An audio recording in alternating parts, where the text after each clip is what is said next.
Welcome to the Learning Pines YouTube. We hope this video helps. You start by opening Settings and moving directly to Digital Wellbeing. Do not wander. Once done, tap Digital Wellbeing and Parental Controls, then select Screen Time. You need your phone unlocked and, if prompted, sign into your My account so controls sync across devices. Make sure battery optimization is off for settings to avoid interruptions.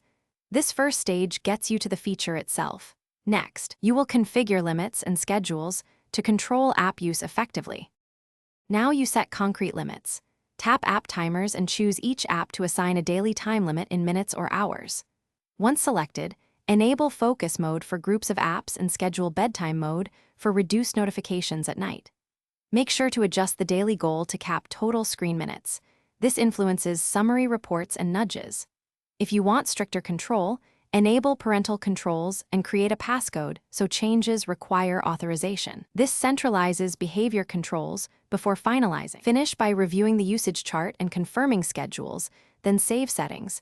Make sure passcode enforcement is on if you need restrictions to stick. Once done, verify on the home screen that timed apps show countdown badges. If things go wrong, like limits not applying, clear the settings app cache, reboot the Redmi Note 9, and re-enter Digital Wellbeing to reapply timers. If trouble persists, sign out and back into your My account. That often forces a sync and resolves stubborn sync issues. Thanks for watching. Consider subscribing if we helped you.